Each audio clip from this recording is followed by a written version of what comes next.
प्यारे दोस्तों, नमस्कार। कैसे हैं आप सभी? उम्मीद करता हूं आप सभी स्वस्थ होंगे और अपने इंटरव्यू की तैयारी अच्छे से कर रहे होंगे। देखिए, आपके लिए ये डिफरेंट पार्ट्स लेके आ रहा हूं कि एटलीस्ट इंटरव्यू आपका बढ़िया जाए, है ना? तो पार्ट नंबर 4 में मैं आपको सिखाने वाला हूं अबाउट स्ट्रेंथ।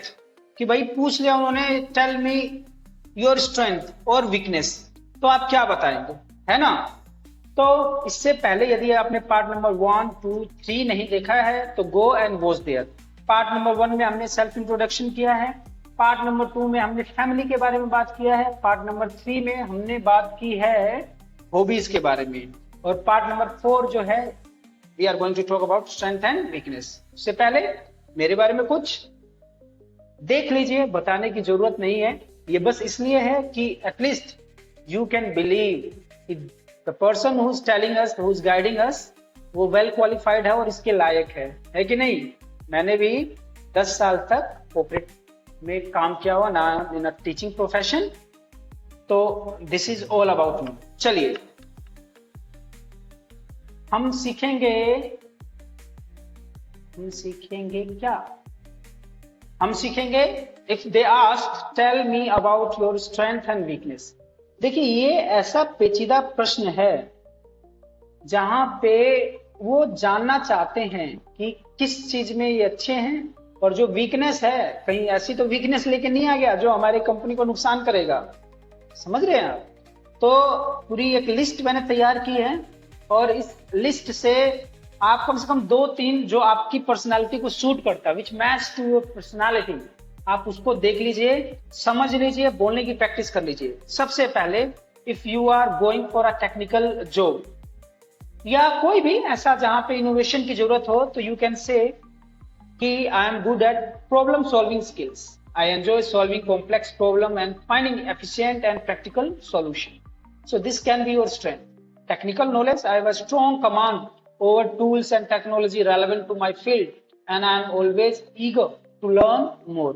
ये टेक्निकल नॉलेज के बारे में, यदि आप टेक्निकली साउंड हैं तो इस तरीके से कह सकते हैं कि that I am very good at technology, technical knowledge, good practical knowledge तो नहीं बोल सकते कि जो भी आपको नॉलेज है वो आप प्रैक्टिकल नॉलेज, उसको आप अपने प्रैक्टिकल नॉलेज में कर सकते हैं। मतलब जो भी आपने बुक्स में सीखा है आप उसको when you will go in the field, आप शॉप पे जाएंगे, शॉप फ्लोर पे जाएंगे तो आप वहां पे उसको अप्लाई कर सकते हैं। You can apply all those bookish knowledge to practical knowledge.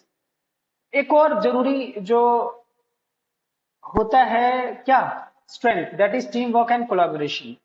कि भाई I can work well in teams and believe that collaboration often leads to the better result, because I know that the full form of team is together each one achieves more। इस तरीके से बोल के आप impression बना सकते हैं। लिख लो इसको, नया मिला है तो, टुगेदर ईच वन चाहे every one achieves more.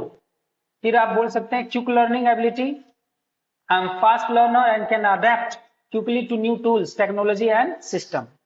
Attention to details, I pay a close attention to detail which helps me minimizing errors and produce quality work।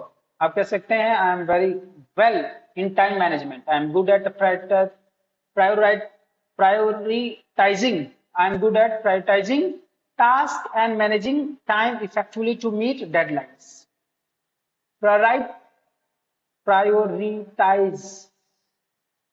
क्या बोलेंगे इसको? I am good at prioritizing tasks। Communication skills, I communicate clearly and effectively whether I am explaining technical ideas or working with non-technical teammates। कि मेरी communication skills है वो बहुत अच्छी है, ठीक है। And creative and innovation भी बोल सकते हैं, I think outside the box, out of the box and often bring creative solution to technical challenges or problem। और इन सभी को आप बोलेंगे तो भाई इन टोटल कैसे बोलेंगे? One of my key strengths is problem solving. I enjoy analyzing complex issues and finding effective and practical solutions. I am highly organized, detail-oriented, which helps me to work efficiently, reduce errors in my tasks. Additionally, I am a quick learner। ये वाला तो सब में additionally लगा के बोल देना, ये सब में बोलना है आपको, ठीक है ना? Additionally, I'm quick learner and I'm always eager to upgrade my technical skills, especially in areas relevant to my field. Weakness में बोलेंगे तो वीकनेस जब बोलना है तो बहुत सोच समझ के नपा तुला जवाब देना है. When talking about my weakness, one area I have been working on it's managing my impatience. चाहे आप कह सकते हैं short tempered, especially when team members do not meet deadlines. तो भाई देखो वीकनेस को भी किस तरीके से बोल रहे हैं कि अगर मान लो काम दिया गया है, टीम मेंबर्स को इसने काम दिया है, अगर इसके टीम मेंबर्स नहीं करेंगे तो ये जान खा जाएगा. तो अच्छी बात है, कंपनी के लिए तो अच्छी बात है, आप समझ रहे हो. तो आप इस तरीके से बोलेंगे, when my team members do not meet deadlines I used to get frustrated quickly, but nowadays I am staying calm and offering support why they are lacking, why the work is not done on time, so I provide them support. I'm actively improving my focus on better communication and understanding the challenges others. तो इस तरीके से आप बता सकते हैं अपनी strength and weakness के बारे में, और ये बहुत जरूरी है, इसको याद कर लीजिए. देखिए ये तो मैंने एक लिख के बता दिया है कि भाई ये किस तरीके से स्ट्रेंथ के बारे में बताना है ना. उसके बाद इन एडिशन वाला तो आप सब बोल दीजिए कि भाई इन एडिशन की मैं एक स्ट्रेंथ क्या है कि भाई क्विक लर्नर हूं, ठीक है, and I always try to keep update myself with updated technology moreover which is relevant to my field. तो इस तरीके से बोल के you can make good English. तो मिलते हैं अगली वीडियो में, इसको प्रैक्टिस जरूर कर लीजिएगा. धन्यवाद.